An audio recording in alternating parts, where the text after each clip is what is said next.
네, 서영수 키움증권 이사 나오셨습니다. 이사님 어서 오세요. 예, 안녕하세요. 네, 이 NH농협은행이 부동산 관련 대출을 전면 중단한다고 하네요. 물론 11월까지라고 시한은 못 박았습니다만 구체적으로 어떤 대출 상품 중단되는 거예요? 정확히는 순수 주택담보대출이 있고요. 또 하나 최근에 가장 가계대출 증가를 유도했던 게 네. 전세자금대출입니다. 여기까지 네. 대출을 중단했습니다. 그래서 이 부분이 굉장히 시사하는 바가 큽니다. 그러니까 신규 대출을 중단한다는 거죠? 그렇습니다. 신규 대출에 기존에 한해서 대출 받은 분들은 영향이 없는 건가요? 예, 아무래도 기존 대출을 받으신 분들이 이제 만기가 도래했을 때 네. 연장을 해야 되거든요. 네. 그때는 가능할 것으로 보여집니다. 연장은 해주는데 이제 증액은 안 된다는 거군요. 네, 맞습니다. 예. 근데 은행이 농협은행만 있는 건 아니니까 네네. 대출이 가능한 다른 은행들 가면 되는 거 아닌가 하는 생각이 드는데. 어느 정도는 가능한데요. 차트를 보시면은 다른 은행들도 네. 지금 이 대출 축소에 또는 여러 가지 대출을 중단하는 거에 동참을 하려고 하고 있습니다. 네. 대표적으로 우리은행 같은 경우에 전세 대출을 9월까지 네. 지금 중단했고요. 그다음에 SC제일은행도 일부 주택담보대출에 대해서 중단할 움직임을 보이고 있고요. 네. 카카오뱅크 역시 신용 한도 축소를 검토하고 있습니다. 사실 은행에서 이 부동산 관련 대출을 안 한다는 건 어떻게 보면 중국집에서 짜장면 안 팔겠어요 하는 거나 비슷한 거잖아요. 그렇죠. 이렇게 핵심 사업을 중단하는 이유가 뭔가요? 우선은 정부가 각각 은행들한테 대출의 증가율을 어느 정도 규제를 했습니다. 네. 근데 권고를 했는데 농협 같은 경우에는 네. 차트에 보시면은 한 대략 5에서 6%를 지금 한도를 주었는데요. 그 권고치가 5에서 6%. 그렇죠. 네. 근데 그거를 7%를 넘어선 거죠. 그 밖에 인터넷 전문은행이라든지 지방은행이라든지 네. 수협이라든지 이런 은행들이 지금 대출 증가율이 상당히 높습니다. 그러다 보니까 정부가 아무래도 좀 더 강도 높게 대출을 규제하기 위해서 이 한도 이상으로 대출을 한 은행에 대해서 네. 이렇게 권고를 한 것으로 보여집니다. 근데 보통 이렇게 과잉 대출이 나오더라도 네. 통상적으로는 이렇게 금리를 높이거나 아니면 그렇죠. 대출 한도를 줄이는 게 일반적이지 네. 아예 우리 잠시 문 닫겠습니다 하는 경우는 이렇게 일반적이진 않잖아요. 그렇죠. 그만큼 정부 압력이 강하다는 건가요? 그것도 있고요.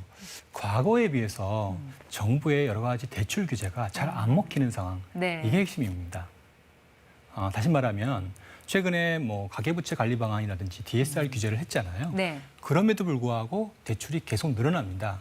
그 이유는 최근에 주택 가격이 많이 오르고 있는데요. 네. 이게 전세 자금 대출을 이용한 그리고 갭 투자를 통해서 지금 주택을 무주택자가 사는 형태의 이런 레버리지를 투자가 늘어나고 있거든요. 네. 이런 부분들이 기존의 어떤 그런 시스템에서는 규제를 해도 안 먹히는 부분들이 있는 거죠.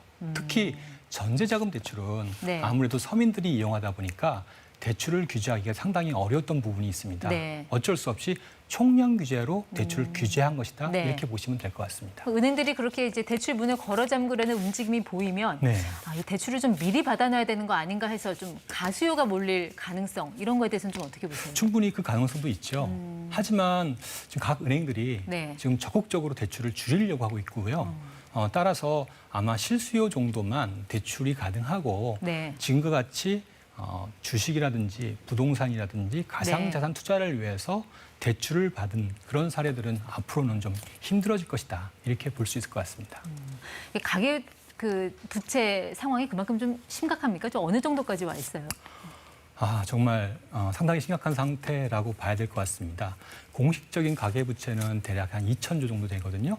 근데 우리가 알아야 될 것은 여기에서 빠진 가계부채들이 있습니다. 예를 들면 전세보증금이라든지 자영업자 대출 중에서 일부는 빠져 있거든요. 이것까지 포함하게 되면은 대략 3,200조 정도 됩니다. 그렇게 되면은 GDP의 한 160% 정도 되고요. 네. 더욱 중요한 건 그렇습니다. 지금 이런 속도로 가계부채가 증가하고 집값이 올라간다.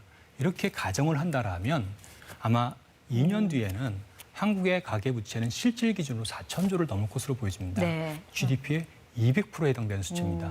이건 도저히 감내할 수 없는 네. 수치거든요. 결국에는 정부도 어쩔 수 없이 여기서 더 이상은 안 된다는 생각을 하고 있는 것 같고요. 과감하게 칼을 빼든 것이다. 이렇게 네. 봐야 될 것 같습니다.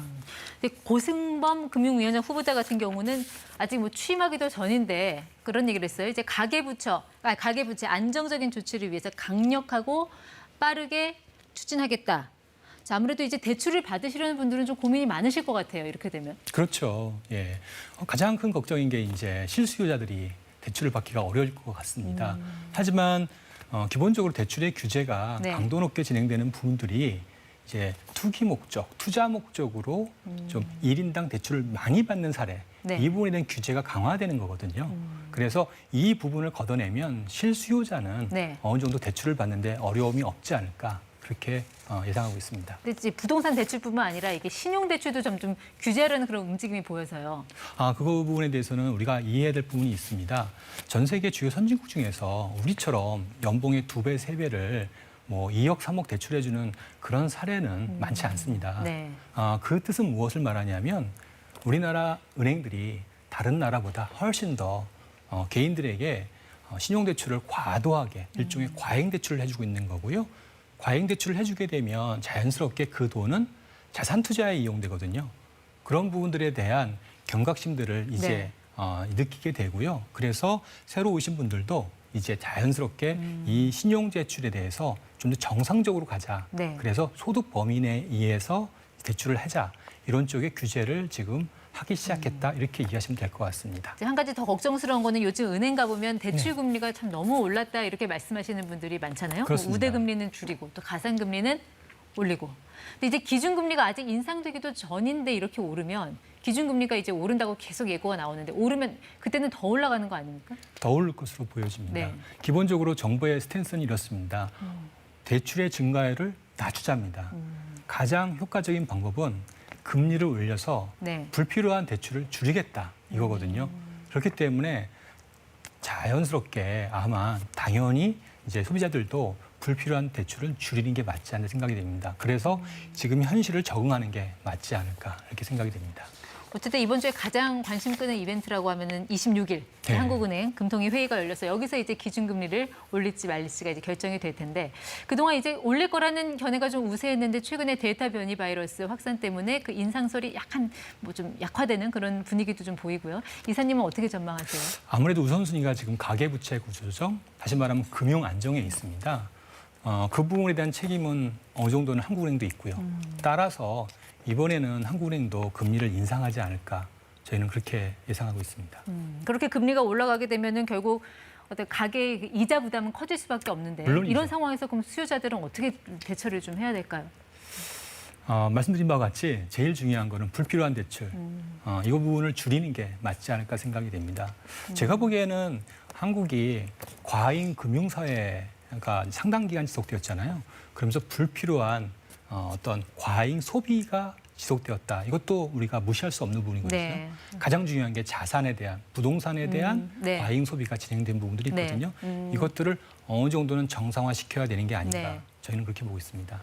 방금 말씀하신 그 부동산 얘기, 그러니까 네. 지금 집 사면 위험하다 정부에서 얘기하는 게 네. 추격 매수하지 마라 이렇게 경고하는 게 이런 금리 인상, 이제 대출 규제가 곧 시작될 거라는 그런 전제로 이제 이런 이야기를 한 거잖아요. 물론이죠. 네. 예. 지금 이제 유동상 회수가 좀 시작된 모양새인데 이게 그렇죠. 앞으로 집값에는 어떤 영향을 미칠 걸로 예상을 하세요? 당장 그렇게 큰 영향을 미치지 않을 것으로 보여집니다. 그 이유는 현재로서는 전세 가격이 가파르게 오르고 있는데 이것을 막을 방법이 없습니다. 전세 가격이 계속 오르게 된다면 현재로서는 집값은 계속 오를 것으로 보여집니다. 근본적으로 갭 투자를 막고 전세자금 대출을 확실하게 차단해야 되는데 그건 현실적으로 쉽지 않거든요. 네. 그래서 어차피 지금 하는 정책이 강도가 높다 하더라도 그 부분은 어느 정도의 증가율을 둔화시키는 정도 네. 여기에 끝날 가능성이 높아 보입니다. 알겠습니다. 주요 시중은행들의 대출 규제 움직임 오늘 이 서영수 키움증권 이사와 함께 알아봤습니다. 네, 고맙습니다. 예, 감사합니다.